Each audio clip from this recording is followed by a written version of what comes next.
Wellman TV. Bobby Aguilar. Kabanata 801, Kabanata 801, Labanan muli kay Broderick. Malaki ang pagbabago sa mukha ni Mallory Poe, at katutubo siyang umatras ng 2 hakbang bago sumigaw, "Sabay-sabay kayong umatake, patayin siya." Ilang martial saints ang agad na nag-activate ng kanilang mga mahiwagang artifact at sinisingil si Bobby Aguilar. Malamig ang mukha ni Bobby, at ang kanyang mamamatay tao na espiritu ay umaagos. Hinawakan niya ang isang gintong liwanag at marahas na nabasag ang isang suntok. Boom! Sa suntok pa lang na ito, diretsyong natangay ang mga nagmamadaling martial saints. Ang mga mahiwagang artifact na hawak nila sa kanilang mga kamay ay nabasag. Napasinghap ang mag-amang Poe sa eksenang ito sa gulat. Paano lumaki si Bobby sa ganitong lawak sa loob lamang ng ilang araw? Hindi maganda, mabilis tayong umatras. Naramdaman ni Mallory na may mali. Hawak niya ang isang special magic artifact sa kanyang kamay, bumulong sa kanyang hininga, at pagkatapos ay kinaladkad si Hanley Poe para tumalikod at tumakbo.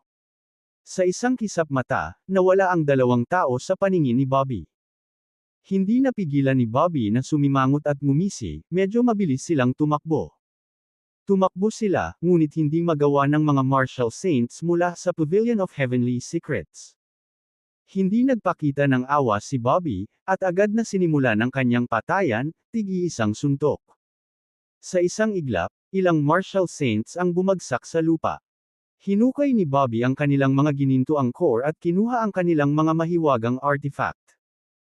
Pagkatapos noon, bumalik si Bobby sa Great Hall at ninakawan ang mga mahiwagang artifact na nakadisplay doon, at walang naiwan. Pagkatapos lamang gawin ang lahat ng ito ay umalis si Bobby sa Pavilion of Heavenly Secrets. Ang mga mahiwagang artifact ng Pavilion of Heavenly Secrets ay ganap na ninakawan. Kung kumalat ang balitang ito, tiyak na magugulat ito sa mundo. Hanggang sa hapon na bumalik si Mallory sa Pavilion of Heavenly Secrets kasama si Hanley. Nang makita ang mga bakanteng stand sa Great Hall, naramdaman ni Mallory na parang hinihiwa ng kutsilyo ang kanyang puso. Bobby Aguilar, etong Bobby Aguilar, paf! Sa galit, dumura si Mallory ng isang subo ng dugo, at ang kanyang mukha ay lalong namutla. Tatay! Nagmamadaling inalalayan ni Hanley si Mallory. Matiim na tinitigan ni Mallory si Hanley, nagngangalit ang kanyang mga ngipin at sinabing, "Kasalanan mo ang lahat, walang kwentang basura, kasalanan mo ang lahat." Ibinuka ni Hanley ang kanyang bibig, hindi nang ahas na magsalita pa. Bobby Aguilar. Papatayin kita, papatayin talaga kita. Matagal na umalangaw sa Great Hall ang galit na dagandong ni Mallory. Sa sandaling ito, nakaupo si Bobby sa mansyon, hinahangaan ng nangungunang mga mahiwagang artifact kasama ang lalaking may bigot. Sok, sok, mayaman kami, mayaman kami. Dinilaan ng lalaking may bigot ang kanyang mga labi. Bahagyang ngumiti si Bobby, "Not bad, this trip was not in vain." Ang mga mahiwagang artifact na ito ay mga top-notch na item, at binalak ni Bobby na ipamahagi ang mga ito sa Followers of Heaven Gate o sa mga disipulo ng Green Moon Villa. Siguradong malaki ang silbi nila kapag umatake sa Capital City Martial Arts Association. Maya-maya lang, may pumasok mula sa labas. Sa isang sulyap, ito ay si MS Hayward, at sumusunod sa kanya ay si Broderick. Sa oras na ito, bumalik na si Broderick sa kanyang anyo ng tao, at ang lamig sa kanyang mukha ay hindi maitago. Dahan-daang tumayo si Bobby at nginisyan, "Napakabilis mong nakabawi sa anyo ng tao, at mahusay ka sa paggawa ng mga bagay-bagay." Malamig na sinabi ni Broderick, "Bobby Aguilar, kita tayo bukas sa Chinver Mountain." Sige.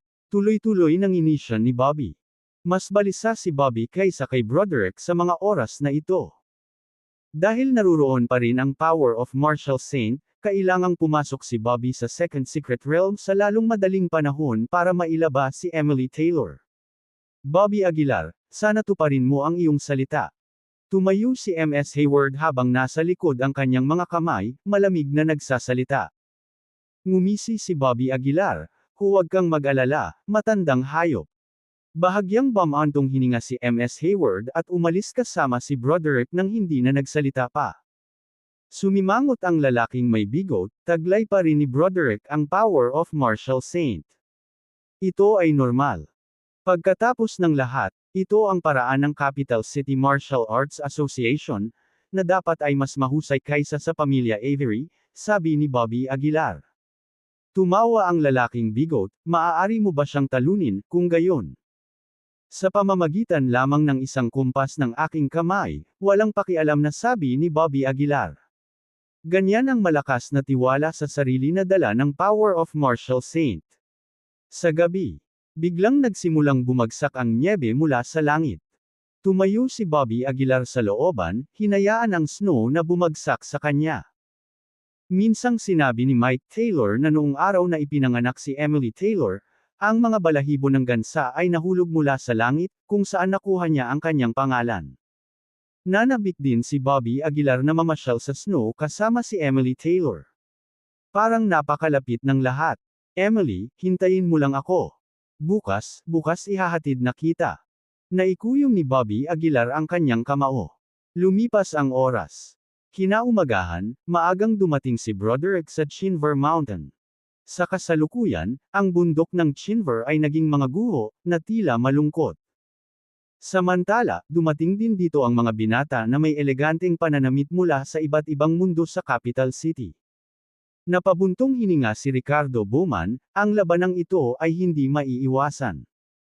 Sa kapangyarihan ng martial saint kay Broderick, mahirap para kay Bobby Aguilar na manalo maliban kung ipatawag niya muli ang dalawang halimaw na iyon, sabi ni Darnell Bradley. Habang binanggit nila ang dalawang Guardians noong nakaraan, hindi maiwasan ng lahat ang manginig sa takot. Hindi napigilan ni Blaze Rhodes na sumangot ng malamig, hindi maaaring ganoon ka-simple. Kung mapapatawag ni Bobby Aguilar ang dalawang halimaw na iyon ng ganoon kadali, ano ang halaga ng Capital City Martial Arts Association? Tama, sinuri ko ang mga record sa mga ilang araw na ito, at ang dalawang halimaw na iyon ay hindi kontrolado. Sa sandaling ito, nagsalita si Dominic Taylor. Pinag-cruise niya ang kanyang mga braso at malamig na sinabi, ngunit ang kahihinatnan ngayon ay hindi tiyak, at talagang umaasa akong manalo si Bobby Aguilar. Oh! Isang bakas ng pagkagulat ang bumungad sa mukha ni Ricardo Bowman. Bumantong hininga si Dominic Taylor, dapat na matapos na ang ugnayan namin ni Bobby Aguilar. Kung makaligtas si Bobby Aguilar ngayon, maglalabas ako ng hamon sa kanya. Pagkasabi niya nito ay hindi naiwasang magulat ang lahat. Haha, ang labanan sa pagitan ni na Brother Dominic at Bobby Aguilar ay tiyak na magiging isang napakatalino. May tumunog. Nanatiling tahimik si Dominic Taylor, bahagyang ipinikit ang kanyang mga mata at hindi na nagsalita pa. Ha! Parang may dumating na galing sa battle zone.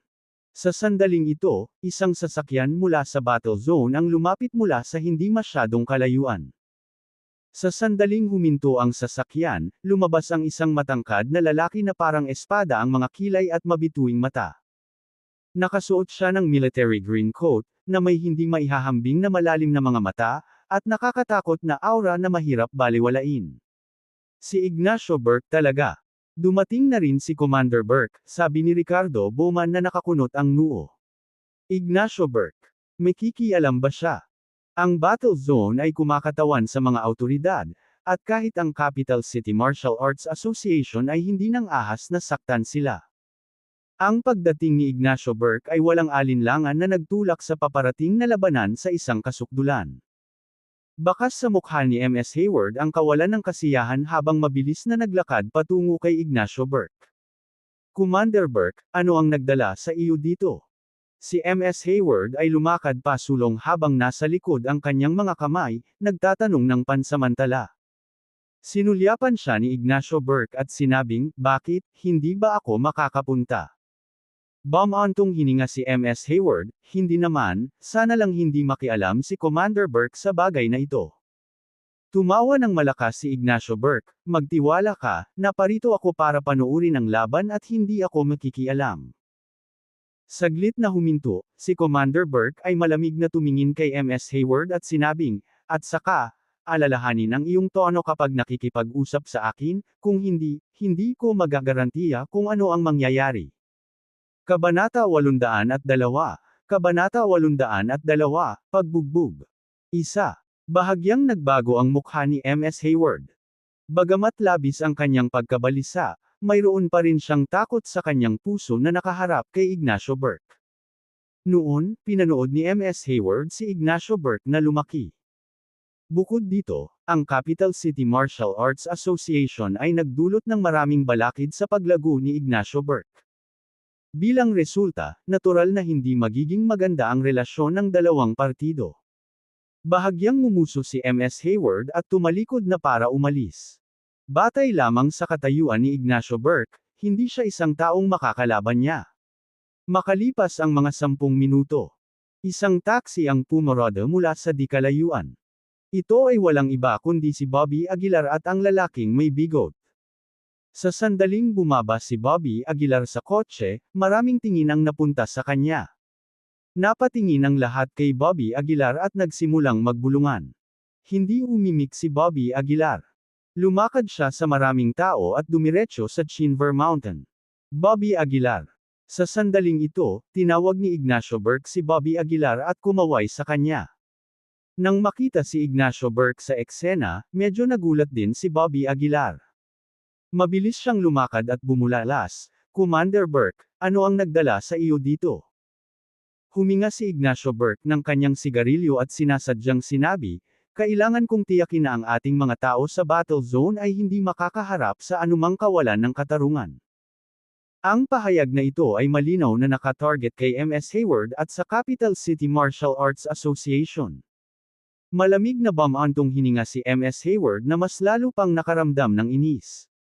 Tumawa si Bobby Aguilar, "Commander Burke, okay lang. Kahit mandayes sila, hindi ako natatakot." "So confident."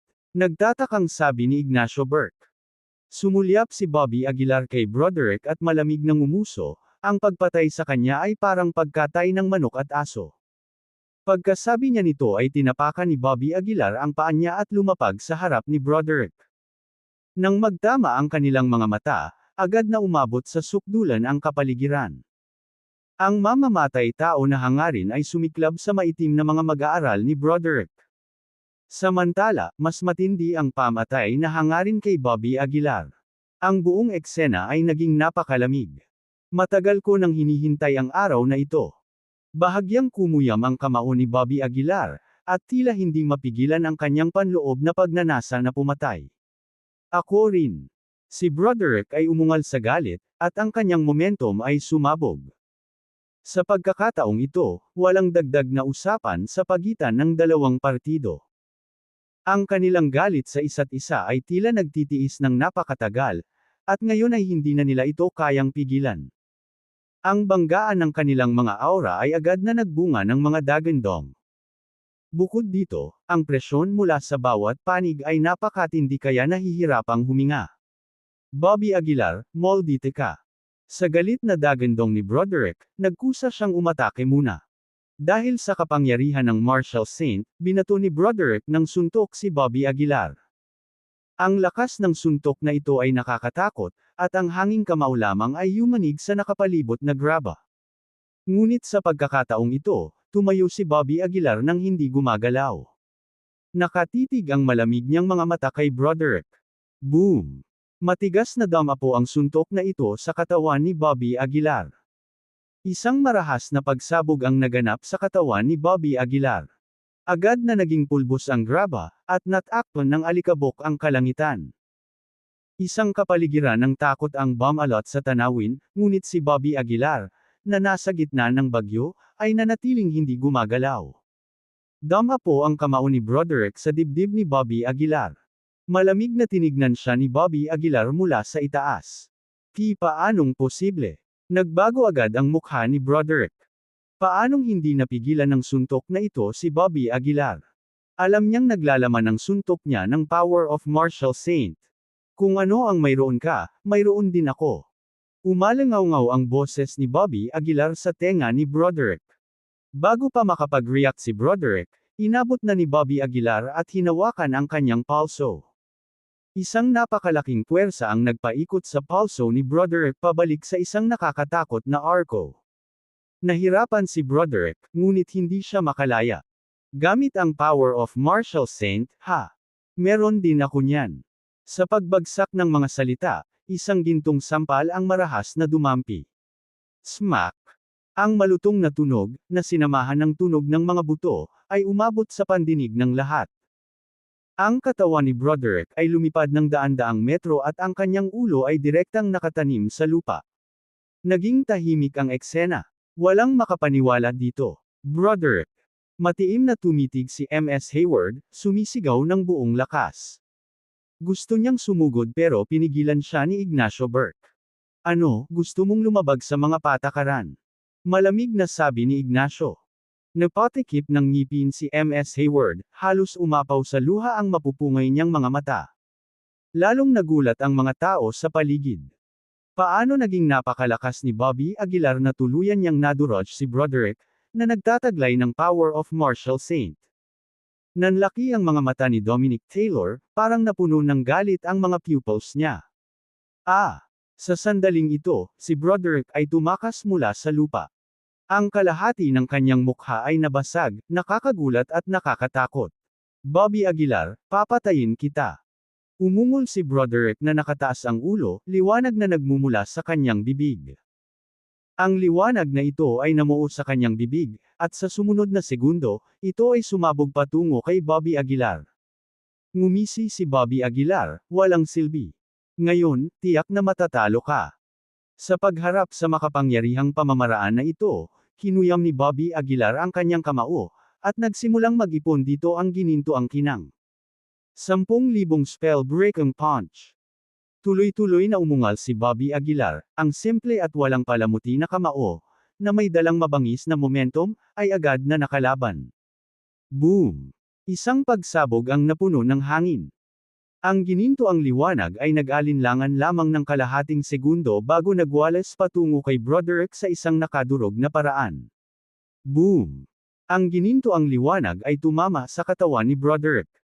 Marahas siyang dumura ng dugo mula sa kanyang bibig, at ang kanyang mga paa ay natisod pa atras ng ilang metro bago umupo sa lupa.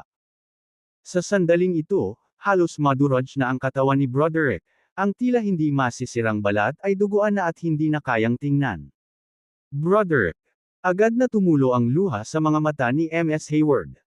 Si Bobby ay hindi isang malambot na tao. Humakbang siya at sinuntok muli ang katawan ni Broderick. Sa suntok na ito, hindi na makatayo si Broderick. Ang kanyang sigla ay mabilis na kumukupas, at ang kanyang buong katawan ay nasa bingit ng pagbagsak. Natalo ka. Malamig na tiningnan ni Bobby ang walang malay na si Broderick at bumulong.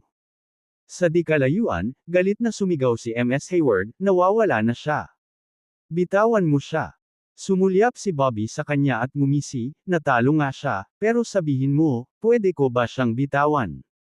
Pagkasabi nun, hinawakan ni Bobby si Broderick sa kamay. Galit na sinabi ni MS Hayward, ano ang sinusubukan mong gawin? Natalo na siya. Gusto mo ba siyang lipulin? Malamig na tumawa si Bobby, hindi ko alam kung paano ka na-brainwash ng Capital City Martial Arts Association, pero kahit manalo ako, hindi mo ako dadalhin sa Mystic Realm, di ba? Natigilan si MS Hayward. Gaya ng sinabi ni Bobby, kahit nanalo siya, hindi siya nito dadalhin sa Mystic Realm. Kahit nasa halaga ng kanyang banal na kahulugan, kailangan niyang protektahan ang mga lihim ng Capital City Martial Arts Association. Mukhang tama ako. Marahan na napabuntong hininga si Bobby. Kailangan kong hanggan ang kakayahan sa paghuhugas ng utak ng Capital City Martial Arts Association. Umungol si MS Hayward, Bobby Aguilar, ano ang gusto mo? Kung gusto mong pumatay, patayin mo na lang ako. Sumulyap si Bobby sa kanya at nginisyan, bago mo ako dalhin sa Mystic Realm, hindi ko siya pakakawalan. Ipagpalit mo siya kay Emily Taylor. Kabanata 803-803. Matagal nang nahulaan ni Bobby Aguilar na si MS Hayward, isang spinster na walang anak, ay ganap na nakatuon sa Capital City Martial Arts Association. Ang mga taong tulad niya, kahit na ang ibig sabihin nito ay ang kanilang sariling kamatayan, ay hindi kailanman magtataksil sa Capital City Martial Arts Association. At lubos na nagmamalasakit si MS Hayward kay Broderick, kaya walang ibang pagpipilian si Bobby Aguilar. Binuhat ni Bobby Aguilar ang bugbog na si Broderick, tumalikod at aalis na sana. Sa sandaling iyon, humakbang si MS Hayward at hinarangan ang daan ni Bobby Aguilar. Tinitigan niya ng masama si Bobby Aguilar, medyo namamaos ang boses habang sinasabing, bitawan mo siya. Ngumisi si Bobby Aguilar, hindi mo ba naiintindihan ang sinasabi ko? Sumabog ang espiritu ng pagpatay kay MS Hayward. Pinandilatan niya si Bobby Aguilar ng may galit, umuungal ng buong lakas, bitawan mo siya. Sa kabila ng marubdob na pakiusap ni MS Hayward, nanatiling hindi natinag si Bobby Aguilar. Hinawakan niya si Broderick at malamig na sinabi, hanggat matapat mo akong gagabayan sa Mystic Realm, natural na hindi ko siya papatayin. Kung hindi, humanda kang kunin ang kanyang bangkay. Pagkasabi nito, tumalikod na si Bobby Aguilar at aalis na sana. Sa sandaling ito, biglang hinugot ni MS Hayward ang Martial Saint weapon. Hinawakan niya ang Martial Saint weapon at halos mabaliw na umungal, sasabihin ko ulit, bitawan mo siya. Sa sandaling mabunot ang Martial Saint weapon, ang mga ekspresyon ng mga nasa paligid ay agad na nagbago at sila ay likas na umatras. Maging sa mukha ni Ignacio Burke ay bakas ang pagkabalisa. Alam niya kung gaano kalakas ang Martial Saint weapon na ito. Si Bobby Aguilar lang ang nanatiling hindi natinag. Malamig niyang tinitigan si MS Hayward, pinaikit ang kanyang mga mata at sinabing, tinatakot mo ba ako? Si MS Hayward ay hindi nakikinig sa puntong ito. Kinagat niya ang kanyang mga ngipin at sinabing, sa huling pagkakataon sasabihin ko, bitawan mo siya. Imposible. Malamig na sagot ni Bobby Aguilar. Tapos pumunta ka sa impyerno. Sa isang malakas na dagandong mula kay MS Hayward, ang Martial Saint weapon sa kanyang kamay ay agad na nagsimulang umilo. Ilang sandali pa, lumabas mula rito ang isang aura ng isang Martial Saint, sumugod ito kay Bobby Aguilar. Hawak-hawak ni Bobby Aguilar si Broderick sa isang kamay at ang isa naman ay nakaporma ng kamao. Isang walang katapusang dami ng enerhiya ang mabilis na nakipag-ugnay sa kamao ni Bobby Aguilar. Kahit na Martial Saint weapon iyon, ano? Si Bobby Aguilar ay umungal sa galit, at pagkatapos ay sumuntok siya ng isang napakalakas na gintong kamao. Boom! Isang malakas na pagsabog ang sumabog sa pagitan ng dalawa. Ang liwanag ay sumabog kung saan-saan, at ang nagniningning na gininto ang liwanag ni Bobby Aguilar ay naging napakalakas ng mapanirang na ikinalat nito ang Martial Saint aura. Thud thud thud. Sa ilalim ng malakas na suntok na ito, si MS Hayward ay napaatras ng ilang hakbang, at nagspray pa ng isang subaw ng dugo. Ang Martial Saint weapon sa kanyang kamay ay agad na nasira. Sa tingin mo ba dahil lang sa may hawak kang Martial Saint weapon, matatakot na ako sa iyo? Malamig na sabi ni Bobby Aguilar.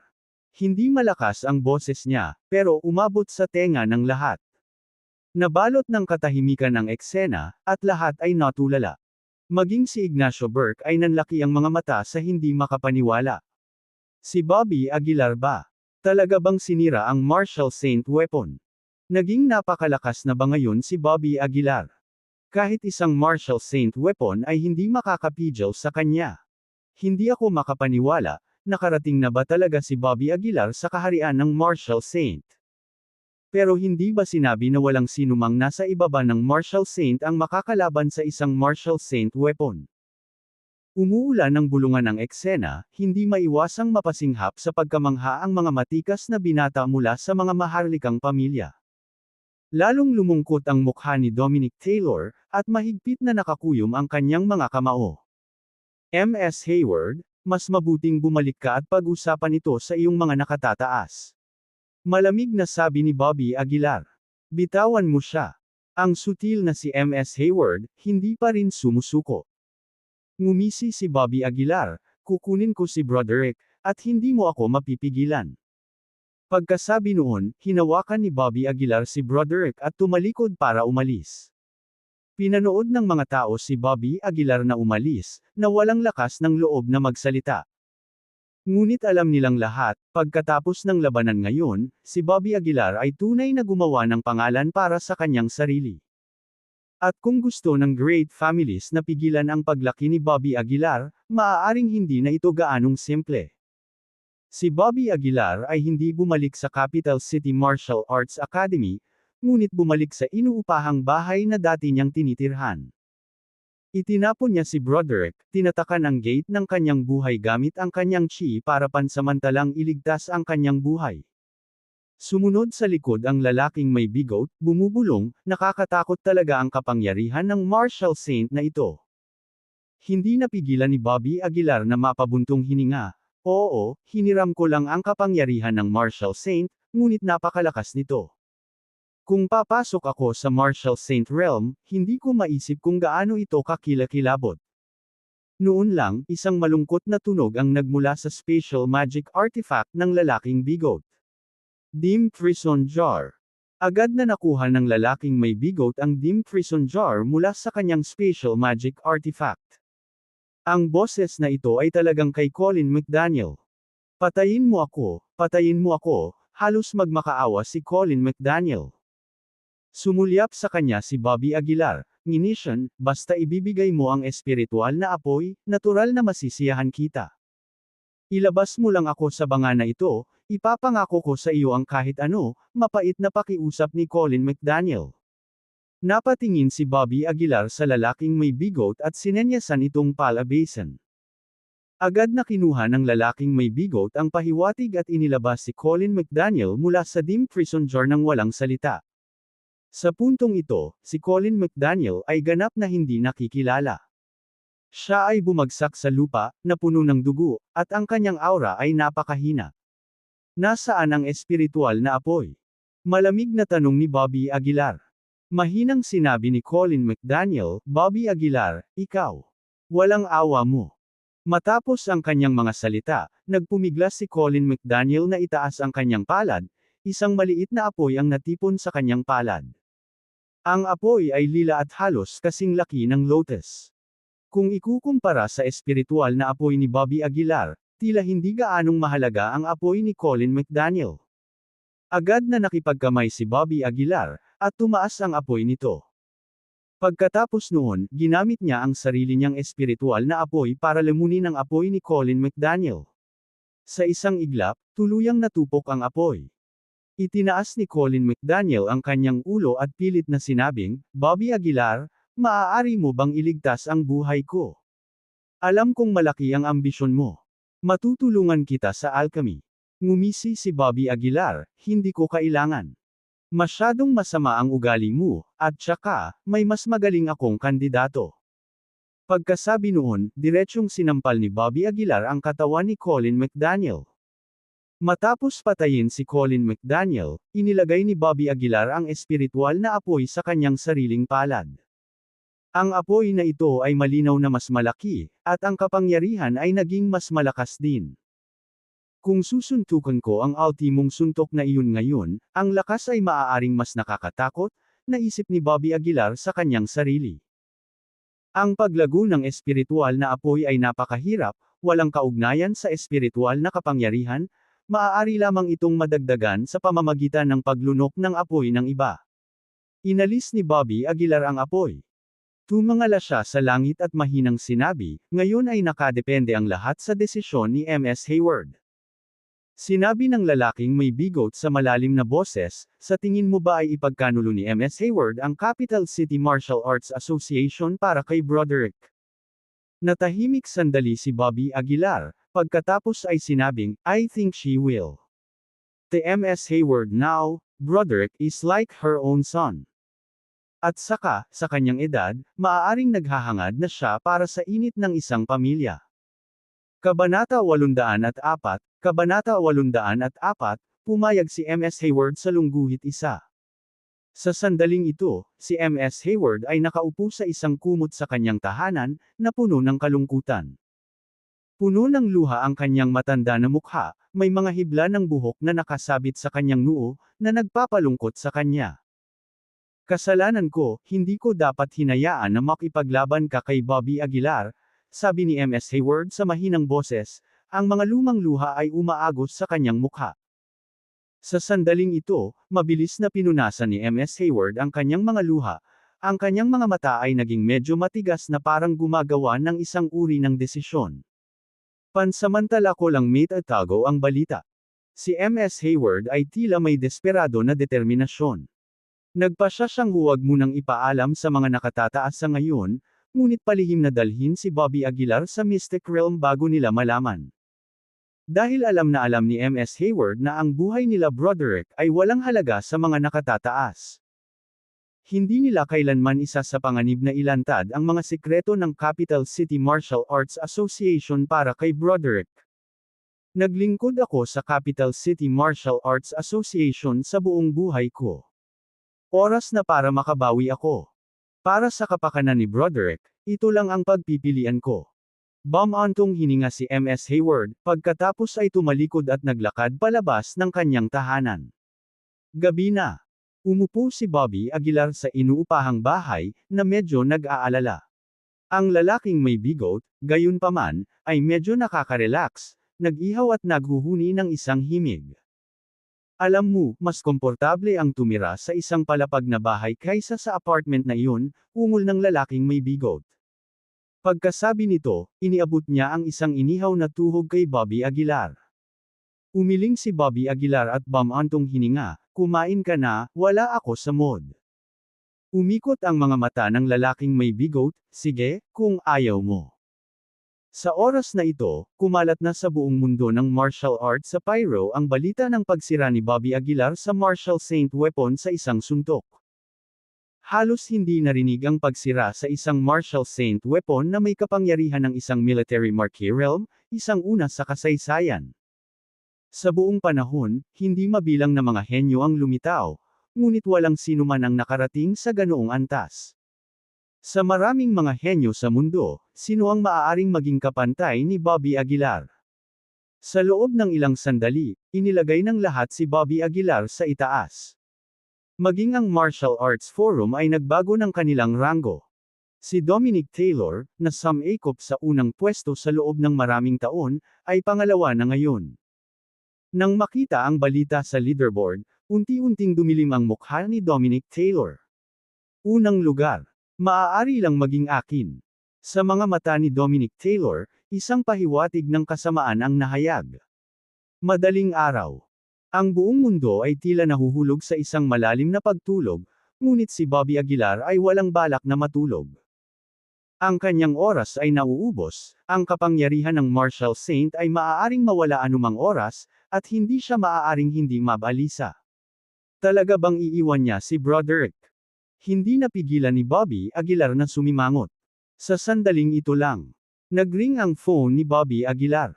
Kinuha niya ang telepono, nakita niyang hindi pamilyar na numero ang tumatawag. Mabilis na sinagot ni Bobby Aguilar ang tawag, at nang magkadugtong ang tawag, narinig niya ang boses ni Ms. Hayward sa kabilang linya. Bobby Aguilar, pangalanan mo ang mga kondisyon mo. Ano ang kakailanganin para mapalaya mo si Broderick? Malamig na sabi ni Ms. Hayward. Ngumisi si Bobby Aguilar, Ms. Hayward, I think I have made myself clear enough, right? Sandaling katahimikan mula kay Ms. Hayward sa kabilang dulo, at pagkatapos ay malamig niyang sinabi, bukas alas 8 ng umaga, magkita tayo sa Chinver Mountain. Matapos iwanan ang pangungusap na ito, agad na ibinaban ni Ms. Hayward ang telepono. Hindi napigilan ni Bobby Aguilar na makahinga ng maluwag, sumilay ang ngiti sa kanyang mukha. Sa wakas, gumana.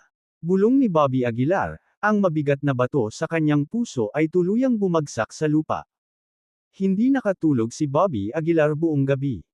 Kinaumagahan, iniabot ni Bobby Aguilar si Broderick sa lalaking may bigot. Dapat bantayan mo siyang mabuti hanggang sa bumalik ako, babala ni Bobby Aguilar. Tumango ang lalaking may bigot, huwag kang mag-alala. Nang walang sinabi pa, agad na tinungo ni Bobby Aguilar ang Chinver Mountain. Alas 8 ng umaga. Dumating si Ms. Hayward sa Chinver Mountain. Sa loob lamang ng isang araw, si Ms. Hayward ay tila tumanda na ng ilang dekada, mukhang sobrang haggard. Sa wakas dumating ka na. Walang pakialam na sabi ni Bobby Aguilar. Malamig na tiningnan ni MS Hayward si Bobby Aguilar, at sinabing, Bobby Aguilar, walang awa ka. Hindi mo naman ako hiniling dito para magsalita ng kalokohan, di ba? Malamig na sabi ni Bobby Aguilar. Bumantong hininga si MS Hayward at sinabing, nasaan si Broderick? Pakitiin ko siya. Hindi. Tinanggihan ni Bobby Aguilar ang kahilingan ni MS Hayward nang hindi nag-iisip. Napakunot ang noo ni MS Hayward, paano? Hindi ko man lang ba siya nakikita? Paano ako nakakasigurado na ligtas siya? Ngumisi si Bobby Aguilar, pinapayagan mo ba akong makita si Emily Taylor sa oras na iyon? Natigilan si MS Hayward at biglang walang masabi. Huwag kang mag-alala, hindi ako mapapakinabangan ng pagpatay sa kanya. Mas alam mo ang layunin ko kaysa sa akin, malamig na sabi ni Bobby Aguilar. Walang sabi-sabi, binato ni MS Hayward ng sombrero si Bobby Aguilar, isuot mo ito. Pamilyar si Bobby Aguilar sa sombrero. Ito ay ginagamit upang itago ang mukha. Nang hindi nagpakita ng anumang kagandahang loob, agad na isinuot ni Bobby Aguilar ang sombrero. Pagdating natin sa Martial Arts Association, mas mabuting manahimik ka na lang, malamig na sabi ni MS Hayward. Huwag kang mag-alala. Sagot ni Bobby Aguilar, pinipigilan ang kanyang pananabik. Kaya naman, agad na sumugod ang dalawa sa Capital City Martial Arts Association. Sa kanilang paglalakbay, sa wakas ay nakarating sila sa pasukan ng Martial Arts Association. Mahigpit pa ring binabantayan ang pasukan, at mas naging solemn na ang kapaligiran. Pagharap ni MS Hayward, yumuko agad ang dalawang guard sa pinto, greetings, MS Hayward. Hindi kumibo si MS Hayward at mabilis na naglakad papasok. Maingat na sinundan ni Bobby Aguilar, ang kanyang mga mata ay nagmamasid sa paligid, maingat na pinagmamasdan ang bawat detalye. Paglampas sa mga bulwagan ng Capital City Martial Arts Association, nakarating sila sa likod na bulwagan. Sa likod ng mga bulwagan sa likod ay may mga hanay at hanay ng mga gusali. Ito ang tunay na Capital City Martial Arts Association. Pagpasok pa lang niya, naramdaman ni Bobby Aguilar ang isang misteryosong kapaligiran na tumatagos sa buong espasyo. Ito ang unang pagkakataon ni Bobby Aguilar sa lugar na ito, at maingat niyang pinagmamasdan ang lahat ng nasa paligid niya. Kasama dito ang mga gusali at ang mga taong dumarating at umaalis. Upang hampasin ang Capital City Martial Arts Association, kailangang maunawaan ang istruktura at kapangyarihan na taglay ng asosasyon.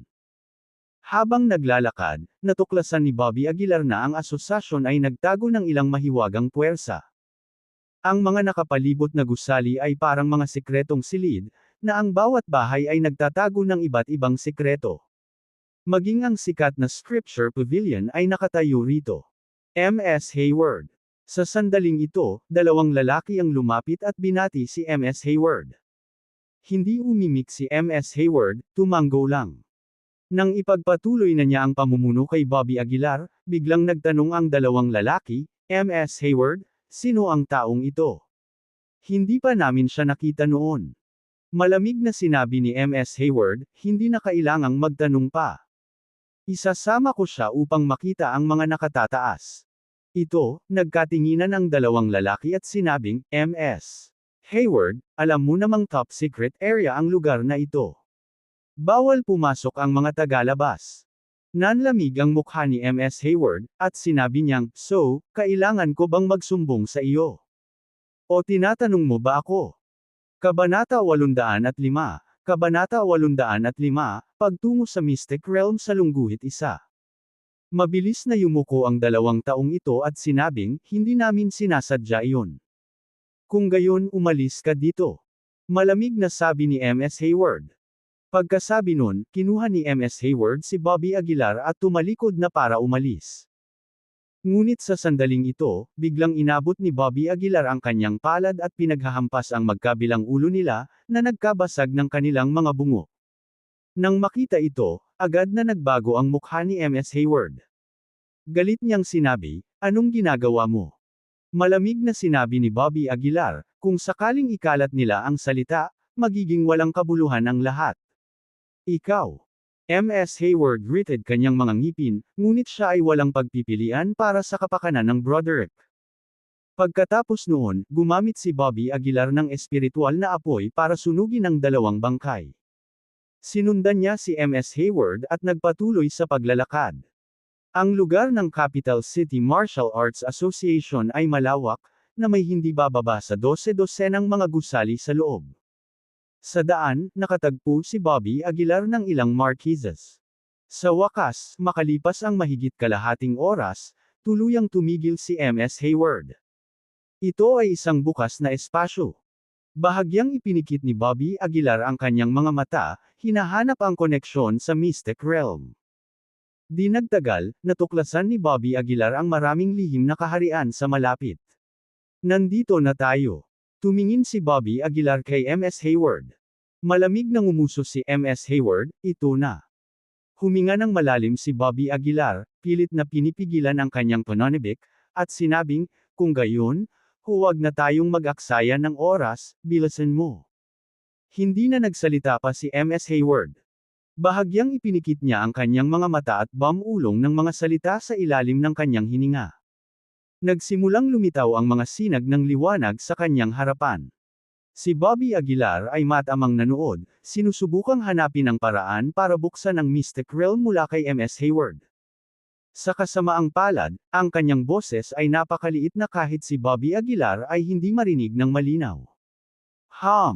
Sa sandaling ito, biglang kumislap ang mga sinag ng liwanag sa harap ni MS Hayward. Ang liwanag ay nakasisilaw, at sa maikling panahon, isang bilog na pasukan ang lumitaw sa kanilang harapan. Ito ang pasukan sa mystic realm. Tapos na. Malamig na sabi ni MS Hayward. Hindi nang ahas si Bobby Aguilar na mag-aksaya ng oras.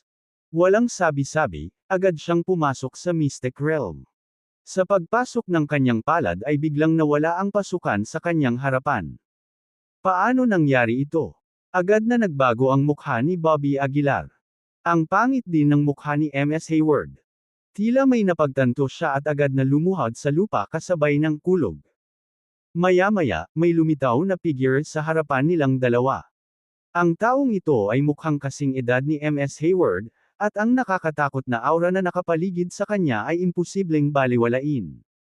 MS Hayward, paano mo magagawa ang ganoong bagay? Malamig na sabi ng matanda. Medyo masakit na sinabi ni MS Hayward, nasa kamay niya si Broderick, ako. Wala akong choice. Bahagyang sumimangot ang matanda at malamig na ngumuso, hindi mo ba alam kung ano ang ibig sabihin ng Second Secret Realm sa Capital City Martial Arts Association? Medyo masakit na sinabi ni MS Hayward, alam ko, pero ayaw kong sumuko kay Broderick. Nanlamig ang mukha ng matanda habang nakatingin kay Bobby Aguilar. Bahagyang naningkit ang mga mata ni Bobby Aguilar habang nanunuya. Ikaw ba ay isang senior member ng Capital City Martial Arts Association? Malamig na sinabi ng matanda, Bobby Aguilar, pinapayuhan kitang umatras. Paano kung ayaw ko? Nagtaas ng kilay si Bobby Aguilar. Ngumisi ang matanda, kung gayon, natatakot akong mag-imbita ka ng isang nakamamatay na sakuna. Hey, ilang beses na akong sinubukang patayin ng Capital City Martial Arts Association, pero buhay pa ako, hindi ba? Mapanuksong sabi ni Bobby Aguilar. Kinaikit ng matandang lalaki ang kanyang mga mata at sinabing, Bobby Aguilar, huwag mong isipin na ang iyong mga hindi gaanong kabuluhan ay maaaring magbanta sa Capital City Martial Arts Association. Pwede mo nang lokohin ang sarili mo. Ngumisi si Bobby Aguilar. Nanlamig ang mukha ng matanda habang sinasabi, kilala mo ba kung sino ang kausap mo? Ngumisi si Bobby Aguilar, kung hindi ako mali ang hula, dapat ay napakalakas mo, hindi may larawan ng isip. Pero, malamang hindi ka makagalaw, di ba? Ano nga ba ang kapangyarihan na naglilimite sa iyo? Nang marinig ito, lalong nagsalubong ang mga kilay ng matanda. Mukhang tama ang hula ko. Nang makita ang kanyang ekspresyon, napangisi si Bobby Aguilar. Malamig na sinabi ng matanda, kung makakagalaw ako, ang pagpatay sa iyo ay kasing dali ng pagtapak ng langgam. Ayokong marinig ang kalokohan mo, magwala ka na lang. Inabot ni Bobby Aguilar ang kanyang palad at direktang dinurog ang ilusyong figure. Si MS Hayward, na nakaluhod sa lupa, mukhang nakakakilabot. Pinandilatan niya si Bobby Aguilar at sinabing, kilala mo ba kung sino siya? Ano ang kinalaman nito sa akin kung sino siya? Ngumisi si Bobby Aguilar. Bumangon si MS Hayward sa lupa, at huminga ng malalim, sinabing, ibalik mo ako Broderick. Ibalik mo siya sayo. Nagtaas ng kilay si Bobby Aguilar. Hindi ako makapasok sa lihim na kaharian, kaya bakit ko siya ibabalik sa iyo? MS Hayward gritted her teeth at sinabing, Bobby Aguilar. Ginawa ko na ang lahat ng makakaya ko, huwag masyadong lumayo. Kung gayon ay patuloy na maghanap ng paraan. Hindi ko ibabalik sa iyo si Broderick hanggat hindi ako nakapasok sa lihim na kaharian na ito. Walang pakialam na sabi ni Bobby Aguilar. Ikaw. Galit na galit si MS Hayward, at biglang sumabog ang mamamatay tao na espiritu sa kanyang katawan. Nanunuya si Bobby Aguilar, ano, gusto mo akong ipaglaban? Dapat mong malaman na hindi ka katugma sa akin, iligtas mo ang iyong sarili, huwag baliin ang iyong mga lumang buto. Pagkasabi nun, tumalikod na si Bobby Aguilar at umalis. Nakatitig sa likod ni Bobby Aguilar, si MS Hayward ay napuno ng galit ngunit walang kapangyarihan. Umalis si Bobby Aguilar sa Capital City Martial Arts Association. Pagkaalis ni Bobby Aguilar, mabilis na tumunog ang telepono ni MS Hayward. Nang hindi nag-iisip, alam niyang ang tawag ay mula sa mga senior member. Sa sandaling kumonekta ang tawag, isang malamig na boses ang nagmula sa kabilang dulo, meeting. Pagkaalis, dumiretso si Bobby Aguilar sa kanyang tirahan. Pagpasok pa lang niya ay tuwang-tuwa na tumakbo ang lalaking may bigot. Paano nangyari? Nakapasok ka ba? Ang lalaking may bigot ay parang mas excited pa kaysa kay Bobby Aguilar. Ang dahilan kung bakit siya nanatili sa Capital City ay para sa lihim na kaharian. Ngayong nakapasok na si Bobby Aguilar sa Second Secret Realm, natural na nasa sabik siya.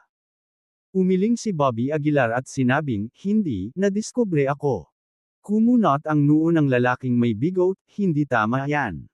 Kung titignan mo ang ekspresyon mo, parang hindi ka na-discover, bagkus relaxed.